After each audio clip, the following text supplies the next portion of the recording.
জুলাই শহীদ পরিবারের জন্য আবাসন নির্মাণ প্রকল্প একনেকে অনুমোদন পায়নি। খরচের বিষয়টি যথাযথভাবে মূল্যায়ন না হওয়ায় এ সিদ্ধান্ত নিয়েছে অন্তর্বর্তী সরকার। রোববার আগারগাঁওয়ে একনেক সভা শেষে পরিকল্পনা উপদেষ্টা বলেন, এ প্রকল্পটি আরও যাচাই বাছাই করে পরে সিদ্ধান্ত নেওয়া হবে। সভায় মোট ৮,১৪৯ কোটি টাকার ১২টি প্রকল্প অনুমোদন দেওয়া হয়। ২০২৪-এর জুলাই অভ্যুত্থানে শহীদ ও আহত পরিবারের জন্য একটি আবাসন প্রকল্পের উদ্যোগ নেয় অন্তর্বর্তী সরকার। রাজধানীর মিরপুরে এই আবাসন প্রকল্প হাতে নেয়ার পর এর ব্যয় নিয়ে দেখা দেয় নানা প্রশ্ন।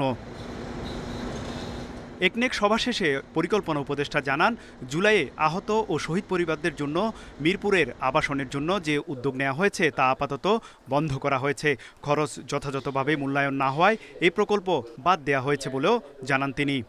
এখানে উত্তরাধিকারের প্রশ্ন উঠবে, শুধু ঢাকাতেই মিরপুরে কেন, অনেকে তো গ্রামাঞ্চলে এবং অন্য শহরে থাকে। কাজেই এটা ভালো উদ্যোগ ছিল, কিন্তু এটাকে আরো পরিকল্পনা করতে হবে এবং এটা ব্যয়ের প্রকল্পন ঠিকমতো হয়েছে কিনা। এনইসি সম্মেলন কক্ষে অনুষ্ঠিত একনেক সভায় ৮,১৪৯ কোটি টাকার ১২টি প্রকল্প অনুমোদন দেওয়া হয়েছে।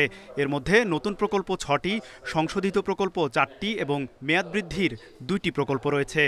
কেন ঠিকাদার কাজ শেষ হওয়ার আগেই তার থেকে বেশি টাকা পেয়ে গেল এবং এখন আর পাওয়া যাচ্ছে না, পালিয়ে গেছে। এরকম অনেক সারা দেশের অনেক প্রকল্প আছে যেগুলোতে ঠিকাদার পালিয়ে গেছে, কিন্তু ঠিকাদারদের কাজ বুঝে নেওয়া হয়নি। এই সময় গাজীপুর এয়ারপোর্ট র্যাপিড বাস ট্রানজিট প্রকল্পে অনিয়ম হয়েছে জানিয়ে পরিকল্পনা উপদেষ্টা বলেন, দেশি ও বিদেশি নকশাকারক, সমীক্ষা ও সম্ভাব্যতা যাচাইকারী ও পরামর্শকদেরও জবাবদিহিতার আওতায় আনা হবে। তৌহিদ রানা, ইন্ডিপেন্ডেন্ট নিউজ, ঢাকা।